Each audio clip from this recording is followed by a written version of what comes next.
Hello there, and a huge welcome to Gina Gardner and Friends. In today's episode, I've got an amazing lady who's going to be having a conversation with me, and that's Deb Morgan. She's a coach, an author, a podcaster, and a global speaker. And it's my pleasure to introduce Deb. Hello, Deb. Thank you very much for joining me today. Hello, Gina. Thank you very much for having me. Looking forward to it. Now, you have a mission in life. My mission is about enlightened leadership. Yours is helping women, midlife women, actually come out from behind their mask and to start to play big on this stage we call life. And today we're going to be exploring just how the worst days of your life can actually become the best. And both of us have got stories where we can demonstrate that that's true. Mm-hmm. I'd love you to share your story. Why is that true for you? Well, in a very small nutshell, and I'm happy to explore this further as we go through the course of this interview. I started off, I suppose, I've got 3 abusive relationships in my background. My first marriage was physically and sexually abusive. My second was psychologically abusive. And then I ended up in an economically abusive long-term relationship. I also, in between my second marriage and that third relationship, I ended up working in the sex industry as a result. I tried to take my own life, and I'd had a business failure. I'd been the owner of a very successful UK industry leading business. That business went through.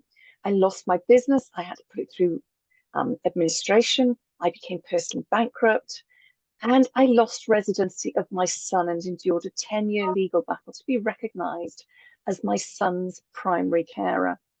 And all of that combined to make me get to a stage where I forgot who I was. I had no idea who I was anymore. I had lost my confidence. I had very little self-esteem. And I was almost afraid of my own shadow. And I got to a stage where I recognized that I needed to take some sort of control and to try and get my life back on track. And it sounds so easy when you say it in a sentence like that, but it was far from easy. And over the years, I was able to just talk to people. People would say to me, how did you cope with your bankruptcy? How did you cope with multiple divorces? How did you cope with domestic abuse? And I would start talking to them and sharing little snippets of my story. And then somebody said to me, you need to write a book one day. And I didn't really take it seriously, but I started writing things down. And it was only as I looked back, I thought, oh my goodness, you have been through a lot here, but what's the theme? And whilst I guess my overriding mission is to reduce the prevalence of domestic abuse, I recognized that the way to do that was to empower women. And I say midlife women, but all women actually, but empower midlife women to take back control and stop hiding in the shadows. And I use the term step out of the wings into your spotlight. Like an actor, and I've got a background in acting, stepping out of those dark, dark wings into the spotlight. And depending where you are on the stage, depends how much of the light shines on you.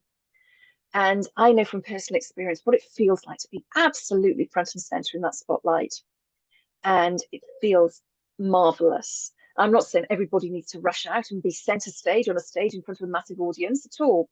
But finding your own spotlight, finding your own center stage in life is so important, because once you've got that, then you realize your self-confidence comes back, your self-esteem, your self-worth. And I guess almost linked to what you do, Gina, it's about finding your personal leadership, if you like.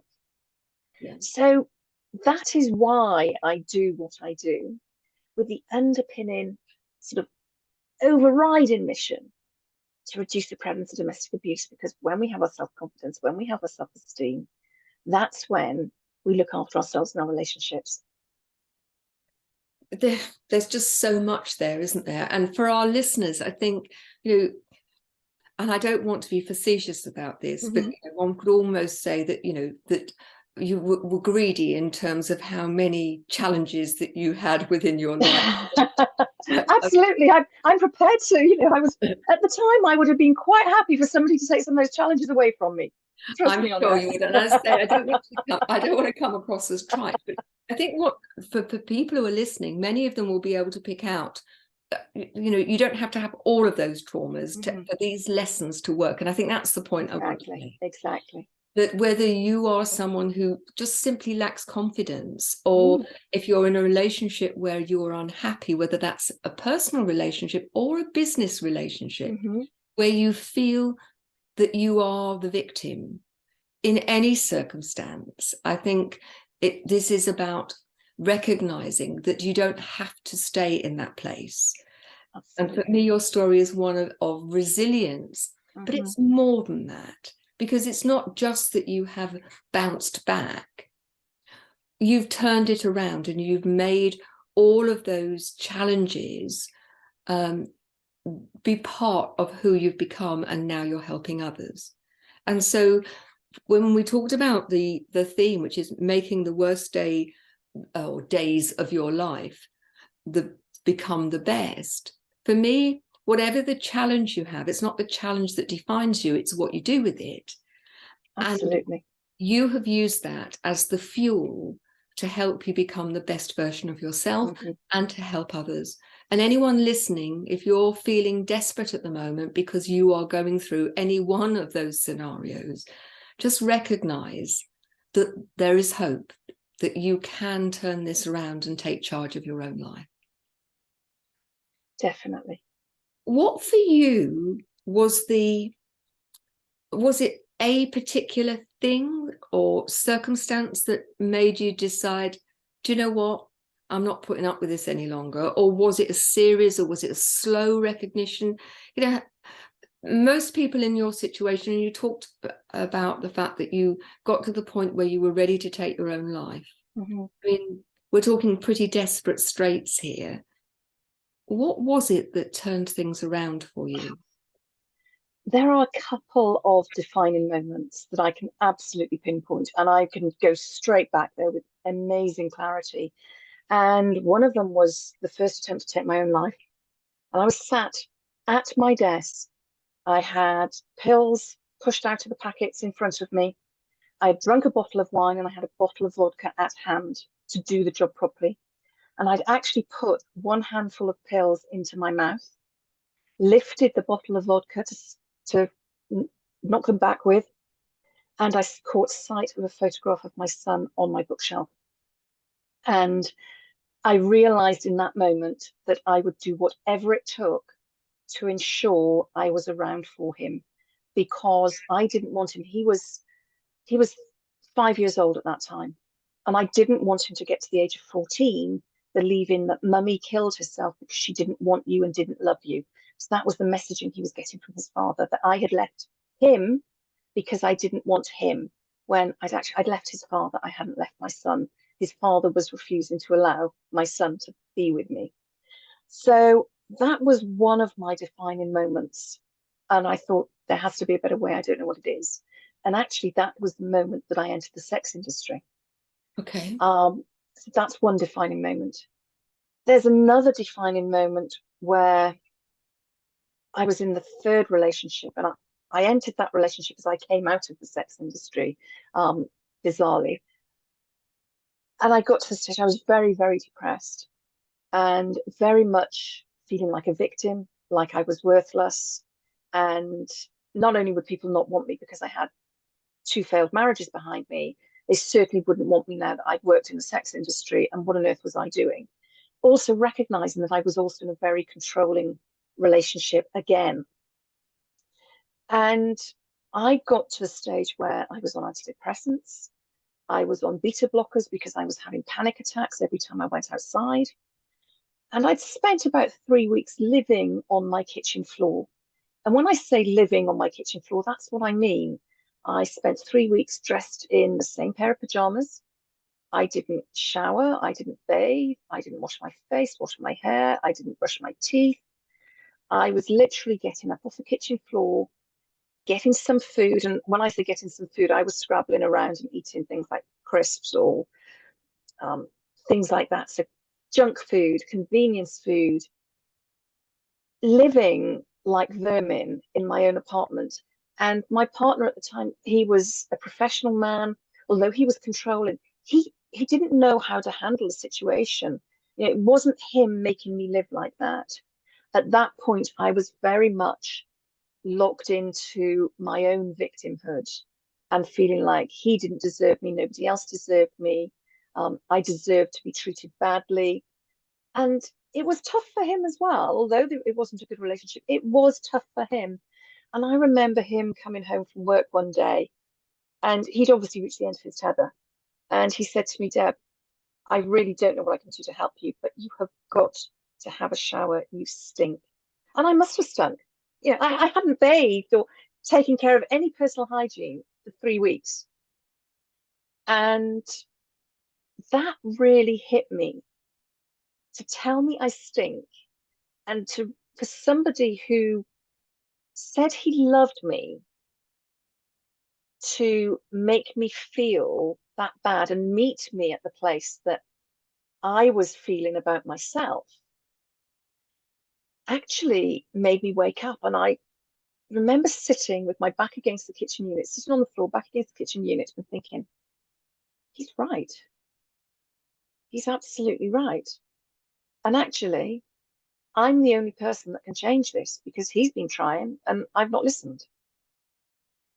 And I played with that thought for a while, probably for about 48 hours, and slowly started to change. And when I say slowly, the first day I actually went and showered.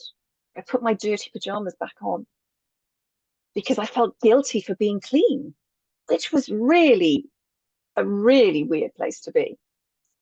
But the next day I showered again and put clean clothes on. And then the next day I actually washed my hair, because I'd let the water go onto my hair, but I hadn't actually washed it with shampoo and conditioner.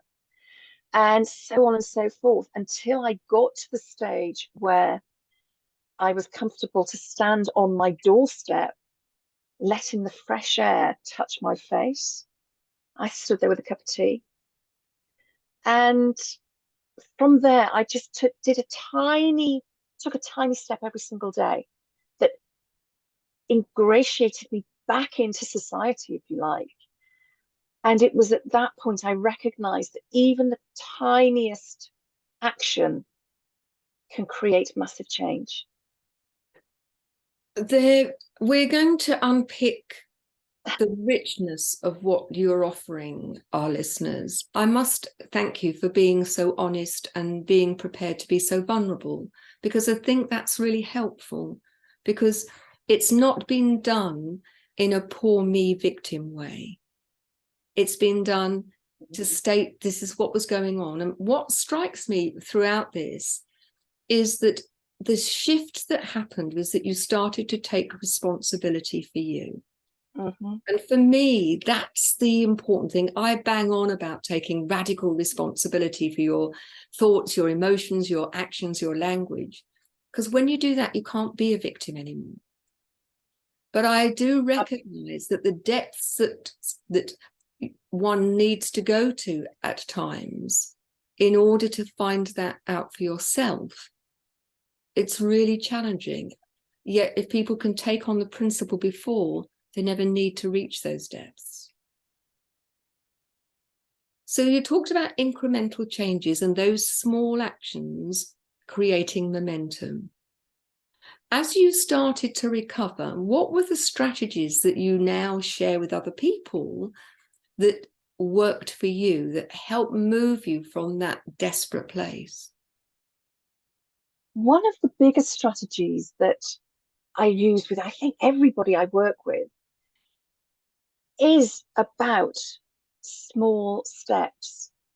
And I try and explain it by the compound interest effect. You know, although these days you put money into a bank account, you don't earn very much on it at all. But if you put some savings away, you earn interest. And then the next day you'll earn interest on the interest, and so on and so forth.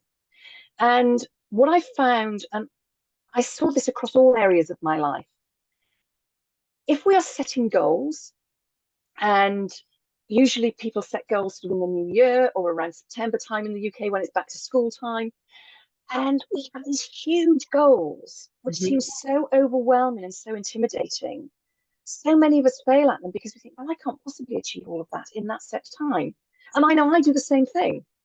But when I started to look at my big goals and work out, what do I need to do just to get slightly further towards that goal, slightly closer to that goal, and started applying that to my own life, that's when I noticed I was making massive change. At the end of a week, you have, whether you do it in over 5 days or 7 days, you have 5 or 7 days worth of actions there that you have taken. Mhm. At the end of a month, you have roughly 30 days worth of actions. At the end of a year, how close can you be to your goals? A lot of goals you will have achieved at the end of the year by taking small actions every day.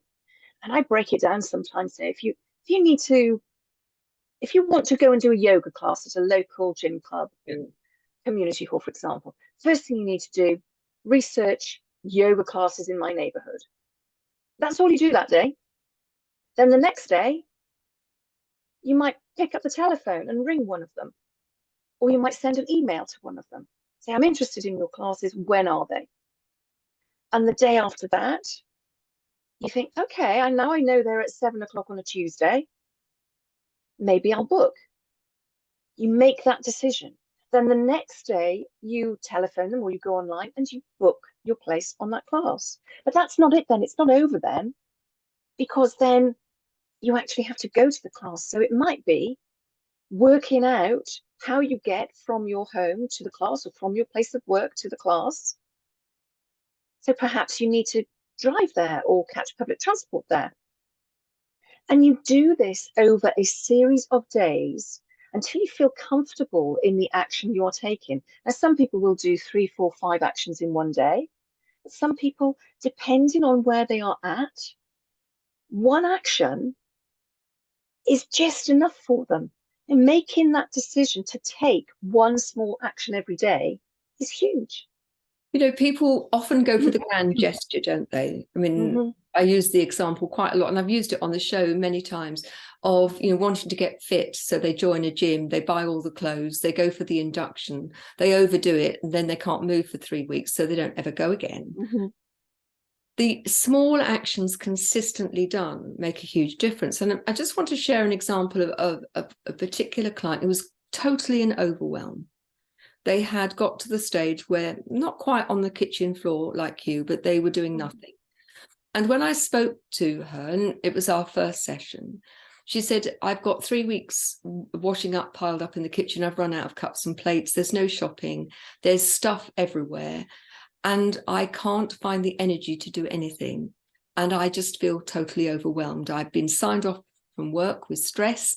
How am I ever going to get back? And then it was, well, I'll lose my job. And if I lose my job, I'll lose my house. I'll be out on the streets. And the catastrophizing was going on.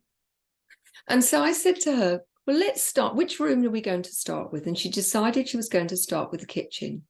And I said to her, set the kitchen timer for 10 minutes. Is there stuff in your sink? Yes. Well, in 10 minutes, you're going to do 10 minutes worth of washing up. And then create 10-minute sections of what you're going to do, no more than 10 minutes, and decide how many sections you're going to do. The interesting thing I found, and I've used this technique in a whole variety of different ways, is that once people create a bit of momentum, then it's not the one action, it's not the 10 minutes of action. Within a day, she said, well, I did the 10 minutes and then I carried on and I found out I'd done an hour and my kitchen was clear. Exactly. And so I got the motivation to start on the bedroom. But by breaking it down into manageable time, I talk about the fact you can't eat a cow or a whole field of corn in one sitting. Exactly. But mouthful by mouthful, it's really nice. So, Debs, you've got 2 books. I have. And where can people get them? Well, the first book is called Whatever It Takes, Living with, Leaving and Surviving Psychological Abuse. And that's my story through my second marriage, which for me was the most difficult part, the most difficult thing I had to deal with. And the second book is called Create Your Blockbuster Life, Step Out of the Wings into Your Spotlight. And that is a book which has my strategies. It's my attempt to put into one place all of the things I did to get me off that kitchen floor to where I am now. And they're the tools that I continue to use on a daily basis in one form or another. So they're available on Amazon, or you'll probably find them quicker and easier on my website by going to www.deb-morgan.com/shop, where you'll get them in both paperback and PDF download. Fabulous. So, when you think about the worst days of your life becoming your best, how would you describe that process to somebody for whom it's perhaps sounds a bit mad? For me, it is about looking back. And I think it's Steve Jobs who said, you can't join the dots looking forward, you can only join them looking back. And I recognize when I was in it, they felt nothing like a stepping stone towards the best days of my life. I thought things were just going to get worse, or I was going to end up dead. And obviously I very nearly did. But when I look back, I can absolutely see the path that got me to where I am now. And I have a plaque hanging on a hook in my kitchen, which says, there are no mistakes, only lessons. Mm-hmm. And of course, I see that every day, every time I make myself tea or coffee, every time I cook dinner for my family. And I recognize in that whilst I might have made some wrong choices through my life, every single one of those choices led me to learn some incredible lessons, whether that was lessons about how resilient I am, lessons about putting boundaries in place, lessons about how to motivate myself. Every single experience of my life has taught me lessons. Some of the lessons have been good, and some of the lessons were, don't ever do that again. And I think it's important. Those lessons are just as good. Oh, absolutely. And because they one can could argue, yeah, definitely. Yes, exactly. So people laugh when I say I have no regrets, and I don't, because when I'm asked, is there anything you would change? And I might tweak one or two things, but if I changed things, I wouldn't be here doing what I'm doing now. And I get so much reward from this. And I'm not talking financial reward, I'm talking just that satisfaction that I'm helping others. And, I'm just an ordinary woman who happened to go through some tough stuff and is now choosing to share that. And actually, the scariest thing is sharing my story, because that's when you get judged. And it's really scary putting yourself out there to people who don't know you, talking to your listeners. They have no idea who I am. They just hear this fairly well-spoken British woman talking about some hardships. And I'm putting myself out there to be judged. That's terrifying. But I also know without doing it, I won't be able to help people. And I've been through so much stuff that is so much more scary than this, that if I can overcome that, I can share my story, and in doing so, help a few other people as well. I hope it's not been too scary, because I think what people take from this is my view about the hardest days become your best is that within every challenge there's a gift if you look for it. Absolutely. And I look back to my own life and the challenges that I've experienced, and there have been the most amazing gifts which have enabled me to go and help so many people. Deb, it just remains for me to say a big thank you. Really enjoyed you being on the show. And to you as listeners, love to hear from you, hear your story. Email me at Gina, Gina, at Gina Gardner and Friends.com. And you'll find lots and lots about me on any of the websites. You'll find those details in the show notes. So join me again next show. Love to have you. Thank you very much. Bye-bye now.